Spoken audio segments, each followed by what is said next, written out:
आज मैं 9th standard का प्रैक्टिस सेट 5.2 बनाने जा रहा हूँ मैं। सो देखिए, इसमें इंग्लिश और हिंदी दोनों भी मीडियम का बनाने वाला हूँ, इसलिए इसमें हिंदी क्वेश्चंस भी रहेंगे और हिंदी क्वेश्चंस और इंग्लिश हिंदी दोनों क्वेश्चंस होंगे और इंग्लिश हिंदी दोनों भी आंसर्स भी मिलेंगे आपको। तो ये क्वेश्चन यहाँ पर बोला गया है कि in an envelope there are some 5 rupee notes and some 10 rupee notes. क्या बोला गया है कि यहाँ पे एक एनवलप में कुछ 5 रुपये के नोट्स हैं और कुछ 10 रुपये के नोट हैं और total amount this notes together is 350 rupees. और दोनों मिलाकर के कितना रुपया हो रहा है उस लिफाफे के अंदर, क्योंकि देखिए एनवेलप को हिंदी में बोलते हैं लिफाफा। उस लिफाफे के अंदर पूरा 5 रुपये और 10 रुपये का नोट मिलाकर कितना हो रहा है 350 रुपये, 350 रुपीज़। अब number of 5 rupee note are less by 10 then number of 10 rupee notes. और जो 5 रुपये का जो नोट है वो 10 रुपये के नोट से 10 कम है। कितना है? 10 रुपये के नोट से 10 कम है। अब आगे क्या है? Then find the number of 5 rupee and 10 rupee notes. तो हमें ये फाइंड करना है, हमें ये ज्ञात करना है कि उस एनवेलप यानी कि उस लिफाफे के अंदर कितने 5 रुपये के नोट है और तथा कितने 10 रुपये के नोट हैं, ये हमें देखना है। चलो अब हम इसके आंसर निकालते हैं। तो लिखेंगे, देखिए क्वेश्चन में जो बोला गया था हमें ये कि 5 रुपये का नोट और 10 रुपये के नोट के बारे में बताया गया था। सो मानेंगे let the 5 rupee note be x. हमने क्या माना कि 5 रुपये का नोट एक्स है and 10 rupee note be y. क्या ये let the 5 rupee note be x and 10 rupee note be y. माना कि 10 रुपये का नोट एक्स है तथा माना कि 5 रुपये का नोट एक्स है तथा 10 रुपये का नोट वाई है। तो अब हम करेंगे पहले शर्त अनुसार, यानी कि फ्रॉम फर्स्ट कंडीशन। पहले कंडीशन के अकॉर्डिंग क्या है, 5 rupee notes plus 10 rupee note मिलाकर कितना हो रहा है 350 रुपीज़ हो रहा है एनवेलप के अंदर यानी लिफाफे के अंदर। तो क्या करेंगे कि अभी 5 रुपी नोट क्या है हमारा x है, तो 5x प्लस 10y, क्योंकि 10 रुपये का नोट क्या है हमने y माना तो 10y इज इक्वल्स टू 350। ये 5x क्यों माना, क्योंकि जो 5 रुपये का नोट मेरा x है और 5 है तो 5x हुआ, और 10 रुपये का नोट मेरा तो 10 का नोट है तो y में हमने माना इसलिए 10y रखा इज इक्वल्स टू 350 हो गया। ये हो गया हमारा इक्वेशन नंबर फर्स्ट। अगर आप एक काम कर सकते हो, इनको 5 से डिवाइड कर सकते हो दोनों तरफ, तो और स्मॉल हो जाएगा। क्या करो, divide by 5 on both side. अभी क्या बोला on both side in equation number first. क्या करो कि यहाँ पे दोनों पक्षों में क्या समीकरण, देखो समीकरण 1 में दोनों पक्षों में 5 से विभाजन करने पर तो क्या होगा 5 1 जा 5, तो हमारा सिर्फ x आएगा, 5 2 जा 10 तो 2y हो जाएगा। और 5 को अगर 350 से अगर 5 को डिवाइड कर देंगे कितना होगा हमारे पास 70। कितना होगा हमारे पास, ये 70 होगा। तो ये इक्वेशन नंबर सेकंड बन जाएगा, इक्वेशन नंबर सेकंड यानी कि समीकरण दूसरा बन जाएगा। अब आते हैं फ्रॉम सेकंड कंडीशन, यानी कि दूसरी शर्त अनुसार। अब दूसरी शर्त में क्या बोला गया है कि जो 5 रुपये का नोट है वो 10 रुपये के नोट से 10 कम है, यानी 5 रुपये जो नोट है वो लेस है 10 रुपये के नोट से 10। यानी कि 5 रुपये नोट क्या है मेरा x है और 10 रुपये नोट क्या है मेरा y है। भाई यहाँ पे लेस हो रहा है, लेस यानी क्या हो रहा है माइनस। कितना माइनस हो रहा है 10 माइनस हो रहा है। कितना माइनस हो रहा है, ये 10 रुपये के नोट से 10 कम है, तो लेस यानी कि माइनस, दोनों के बीच में क्या हो रहा है माइनस हो रहा है। और कितने से माइनस हो रहा है 10 से माइनस हो रहा है। सो ये हो गया हमारा equation number second, equation number third. तो equation number first equation number second, equation number third. अब अगर आप लोग देखिए, हमें क्वेश्चन में फाइंड ये करना है कि 5 रुपए का नोट कितना है और 10 रुपए का नोट कितना है। तो अभी काम करते हैं। देखो अभी आप लोग जैसे आप लोग प्रैक्टिस सेट नंबर 1 में जैसे किए थे कि इक्वेशन बनने के बाद अगर दोनों भी इक्वेशन बन गया, उसमें अगर दोनों भी एक्स एक्स या वाई वाई कॉमन होता है तो आगे हम सम चालू कर देते हैं। देखो दोनों में एक्स एक्स क्या है हमारे पास, दोनों में एक्स क्या है हमारे पास, कॉमन है। दोनों में एक्स क्या है हमारे पास, कॉमन आया, और उनके साइन भी कॉमन आया। तो क्या करो, सब्ट्रैक्ट कर दो। सब्ट्रैक्ट इक्वेशन नंबर, मैं शॉर्ट फॉर्म में लिख रहा हूँ, equation number second and third समीकरण 2 तथा 3 में घटाने पर। अब इसको घटाओ। अब मैं आपको जैसे मैंने बताया था पहले भी कि अगर आप माइनस करने में जो जिसकी वैल्यू बड़ी है तो उसको ऊपर रख दो। तो x plus 2y is equal to 70 और x minus y is equal to 10। और जैसे कि आप लोगों को मैंने बताया था कि सब्ट्रैक्शन में नीचे जो इक्वेशन है उसका साइन चेंज होता है। तो ये देखिए साइन प्लस है माइनस, माइनस है तो प्लस, और फिर प्लस है तो ये माइनस वापस यहाँ पर भी आ गया। तो ये 1x में से 1x गया खत्म। अब देखिए ये माइनस खत्म हो जाएगा। 2y प्लस 1y कितना होगा हमारे पास यहाँ पे, ये 3y।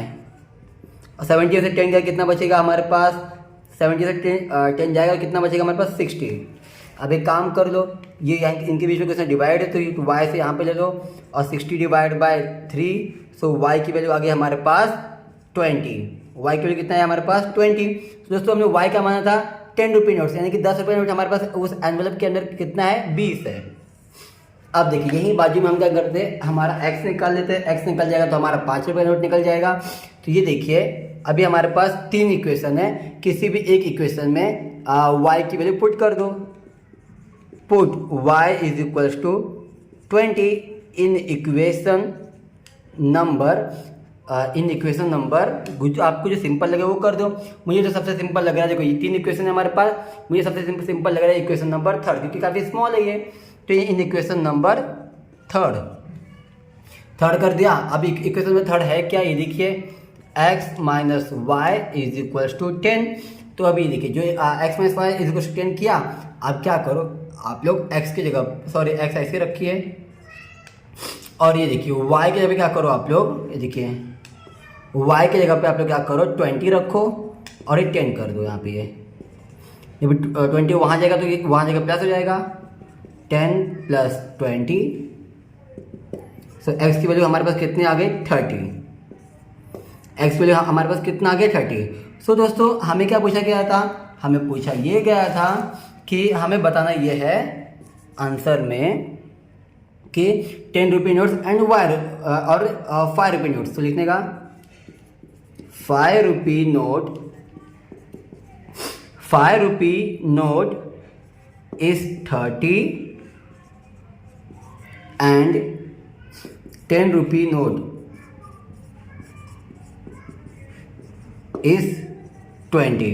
ये हमारा आंसर है। 5 रुपये का नोट कुल 30 है तथा 10 रुपये का नोट कुल 20 है। यहीं पे हमारा उत्तर खत्म होता है। सो हमारा क्वेश्चन नंबर फर्स्ट कंप्लीट। चालू करते question number second. The denominator of fraction is 1 less than twice its numerator. अभी पहले आप लोगों को बता दो कि डिनोमिनेटर न्यूमरेटर बोलते हैं। जैसे देखिए अभी हम लोग कहीं भी अगर अपॉन करते हैं, देखो एक्स और अपॉन वाई, तो जो अपॉन में जो ऊपर वाला होता है उसी को हम लोग बोलते हैं न्यूमरेटर, और नीचे वाले को क्या बोलते हैं डिनोमिनेटर। अब हिंदी में न्यूमरेटर को बोलते हैं अंश और डिनोमिनेटर को बोलते हैं हर, मतलब ऊपर वाला अंश है नीचे वाला हर है। तो बोला गया है कि पहले का क्वेश्चन बोला गया है कि जो डिनोमिनेटर जो नीचे वाला है वो ऊपर वाले के 2 गुने से 1 कम है। और बोला गया है कि देखो अगर दोनों में अगर एक ऐड कर जाए, if one is added numerator and denominator, अगर नीचे और ऊपर अंश और हर में दोनों भी जगह अगर एक उनको जोड़ दिया जाए तो उनका द रेशियो ऑफ न्यूमरेटर और टू डिनोमिनेटर, तो न्यूमरेटर और डिनोमिनेटर का रेशियो यानी कि उनका अनुपात दिया हुआ 3:5। अभी हिंदी मीडियम के बुक में यहाँ पे 3 और 5 की जगह पर हमें 1 और 2 दिया हुआ है। तो अभी चालू करते हैं इसका हम लोग आंसर। यहाँ पे हमें चालू करते हैं क्वेश्चन नंबर सेकंड का आंसर चालू करते हैं। तो आंसर में पहले हम क्या करेंगे, पहले हम लोग जो न्यूमरेटर एंड जो डिनोमिनेटर है उनको हम लोग पहले कुछ मान लेंगे। तो let the numerator be x and the denominator be y. अभी हिंदी में बोलेंगे, माना कि अंश एक्स है तथा हर हमारा वाई है। अब उसके बाद अभी अकॉर्डिंग टू फर्स्ट कंडीशन, यानी कि पहले शर्त अनुसार क्या बोला गया है, हमें पहले का फर्स्ट कंडीशन के अकॉर्डिंग क्या बताया गया है, हमें बोला ये गया है कि हमारा ये जो डिनोमिनेटर है, डिनोमिनेटर क्या है कि y, वो क्या है कि अपने न्यूमरेटर के 2 गुने से 1 कम है। यानी कि हमारा जो हर है, हर हमारे अंश के 2 गुने से 1 कम है। यानी कि देखो क्या हमारा ये डिनोमिनेटर ये क्या है कि अपने न्यूमरेटर के 2 गुने से, यानी कि 2 इंटू एक्स, यानी कि 2 गुना ना, तो 2 गुने, तो इससे क्या है हमारा 1 कम है, ऐसा है। पर दोस्तों सभी को पता होना चाहिए कि जहाँ पर x है तो y उसके पास जाता है, तो 2x अपने पास रहेगा। जब ये y जब उस तरफ जाएगा तो यहाँ पे माइनस में हो जाएगा। अब जब y भी यहाँ पर आ गया तो 1 को साइड यहाँ पे चेंज करना पड़ेगा। जब 1 दूसरी तरफ जाएगा तो 1 क्या हो जाएगा, 1 बन जाएगा, मतलब -1 का हमारा +1 बन जाएगा। ये हमारा बन गया इक्वेशन नंबर फर्स्ट। अब चालू करते हैं अभी सेकेंड कंडीशन देखिए, अकॉर्डिंग टू सेकेंड कंडीशन। अभी दूसरी शर्त अनुसार, दूसरी शर्त में क्या बोला गया है कि अगर अंश और हर में दोनों में अगर एक एक जोड़ दें, यानी कि न्यूमरेटर एंड डिनोमिनेटर में अगर एक एक जोड़ दें, तो यानी कि x + 1, ऊपर का जो हमारे न्यूमरेटर उसको हमने x माना है, यदि कि हमने x माना और डिनोमिनेटर क्या माना है, हमने y माना है।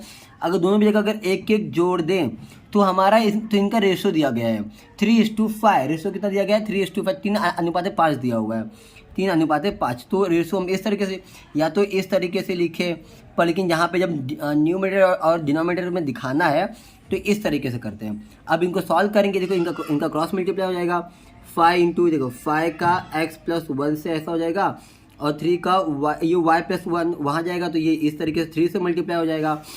नॉर्मल बेसिक है ये। तो अब 5 × x तो 5x हो जाएगा, फिर प्लस का प्लस, 5 1 जा 5 हो जाएगा। अभी 3 × y तो 3y हो जाएगा, प्लस का प्लस, अभी 3 × 1 तो 3 हो जाएगा यहाँ पे। अब देखिए कभी भी जहाँ पर x रहता है, x को उसी प्लेस पे रखते हैं, y को वहाँ भेजते हैं, तो y इस तरफ प्लस में तो वहाँ जाएगा माइनस में हो जाएगा। और जब y यहाँ पे आएगा तो ये 5 उठ के वहाँ जाएगा, तो ये 3 अपने प्लेस पर ऐसे ही रहेगा, y 5 वहाँ जाएगा तो माइनस में हो जाएगा। तो ये इस तरह 5x - अभी देखो 5x में से अगर 3y गया, सॉरी ये क्या होगा हमारा 5x - 3y ऐसे रहेगा, और 3 में से 5, यानी कि 5 में से 3 का कितना बचेगा 2, पर बड़े नंबर साइन क्या रहेगा -2। तो ये हो गया हमारा इक्वेशन नंबर सेकेंड, यानी कि दूसरा समीकरण। तो इस तरीके से अब क्या हो रहा है यहाँ पे ये रहा है कि देखिए अभी हमने देखा था कि दोनों वेरिएबल में से, यानी कि दोनों भी 4 अंकों में से x y या x y दोनों में से कोई एक कॉमन होना चाहिए। तो ये 2x तो हमारा 5x तो बन नहीं पाएगा, और हमारा 5x भी 2x बन नहीं पाएगा। इसलिए अभी हम क्या करेंगे, ये 1y है ना, ये 1y को हम 3y बना देंगे। तो 1y को क्या करना पड़ेगा, अगर 3 से मल्टीप्लाई करेंगे तो हमारा 3y बनेगा। तो इसको 3 से मल्टीप्लाई करेंगे तो जिस इक्वेशन यानी कि जिस समीकरण में है, वो पूरे समीकरण में हमें 3 से गुना करना पड़ेगा। तो इक्वेशन नंबर फर्स्ट में है ये। तो क्या करेंगे देखिए, अभी आप लोग multiply by 3 in equation number first. अभी समीकरण 1 में 3 से गुना करने पर, अभी समीकरण 2 है, यहाँ पे 2x है, 1y है और 1y है, तो 2 3 जा होगा 6x, और ये क्या -y था तो ये -3y हो जाएगा, और हो गया हमारे पास ये 1। अभी देखिए यहाँ पे क्या 1 था, तो 1 3 जा 3, तो ये हो गया हमारा न्यू इक्वेशन नंबर थर्ड। ये हमारा नया समीकरण बन गया, समीकरण तीसरा। अभी देखो अगर आप लोग देखोगे तो इक्वेशन नंबर फर्स्ट और ये जो थर्ड में जो y कॉमन है, और y जो कॉमन है तो इनका साइन भी कॉमन है। साइन ये देखो ये माइनस में है और ये भी माइनस में है। तो आपको पता होगा कि जैसे मैंने आप लोग इससे पहले मैंने बताया है कि जो वेरिएबल कॉमन होता है अगर उनका साइन भी कॉमन रहेगा तो उनका उस सम आगे हमारा सब्ट्रैक्ट यानी कि माइनस में होगा। तो सब्ट्रैक्ट इक्वेशन नंबर किसके बीच में होगा, ये हमारा होगा equation number second and third के बीच में होगा, equation number second and third. ये देखिए फिर अभी आप लोग, अब देखिए मैंने आप लोग बताया कि अगर सब्ट्रैक्शन करो तो जिसका वैल्यू बड़ा है उसको ऊपर रखो। तो देखिए ये वैल्यू इन दोनों में से बड़ा कौन सा है, ये बड़ा है तो इनको ऊपर रखो। 6x minus 3y is equal to 3 और उनका क्या है 5x ये minus 3y is equals to -2। और जैसे मैंने आप लोग बताया भी है कि सब्ट्रैक्शन में क्या होता है, नीचे वाला जो भी इक्वेशन है उनका साइन चेंज होता है। ये प्लस में है तो ये माइनस होगा, माइनस में है तो प्लस हो जाएगा, ये माइनस में तो ये प्लस हो जाएगा। ये देखिए 6x में से अगर 5x गया कितना बचेगा, सिंगल x बचेगा। अब देखिए ये माइनस तो हट गया तो ये माइनस का बन गया प्लस बन गया, तो माइनस प्लस माइनस, तो 3y में से 3y गया, खत्म सब। और देखिए अभी ये माइनस का हो गया, माइनस का बन गया हमारा प्लस बन गया, तो 3 + 2 हमारा 5 हो जाएगा। तो इस तरीके से हमारे पास जो x की वैल्यू है कितना आ गया, हमारे पास 5 आ गया। अब हमें निकालना है y निकालना है, अब हमें निकालना है y। तो y निकालना है तो क्या करना पड़ेगा, अगर हमारे x की वैल्यू आ चुकी है तो एक काम करो, पुट कर दो x की वैल्यू को। x इक्वल्स टू कितना है हमारे पास, x की वैल्यू आई है हमारे पास 5। कितना है x की वैल्यू हमारे पास, कितना आया है, ये 5 आया हुआ है ना। तो x की वैल्यू को x equals to 5, put x equals to 5 in equation आपको जो भी इक्वेशन सिंपल लगे उसमें पुट कर दो। ये देखिए हमारा equation number first second and third जो भी सिंपल लगे, देखो मुझे तो सबसे सिंपल लग रहा है इक्वेशन नंबर 1, तो मैं इक्वेशन नंबर 1 में मैं इसको पुट कर दूंगा। तो 2x minus Y equals to 1, ये देखिए तो इक्वेशन नंबर है 2x minus y is equals to 1। अब 2x minus y is equals to 1 क्या है, अभी देख लीजिए। तो इसमें देखिए 2x जहाँ पे x लगा वहाँ पे 5 रखना पड़ेगा, 5 रखा, ये 1 ऐसे 2 5 जहाँ हमारा होगा 10 हो जाएगा, minus y is equals to 1। अभी माइनस वाई ऐसे ही रहेगा और ये 10 जो वहाँ जाएगा तो वहाँ पे यहाँ प्लस में आ गया माइनस में जाएगा, तो ये माइनस वाई ऐसे ही रहेगा, सॉरी ये 10 है ये। तो 10 में से 1 गया, कितना बचेगा हमारे पास -9, क्योंकि बढ़ने में से -9 तो ये माइनस माइनस खत्म हो जाएगा। तो इससे हमारा y की वैल्यू आ जाएगी, कितनी आ जाएगी, 9 आ जाएगा। तो अभी हमारा आंसर देख लीजिए, जैसे हम लोग को उसका रेशियो फाइंड करना था तो x/y, तो x की वैल्यू आई हमारे पास 5 और y की वैल्यू आई 9। तो इस तरीके से हमारा आंसर खत्म होता है। अब हम चालू करते हैं क्वेश्चन नंबर 3।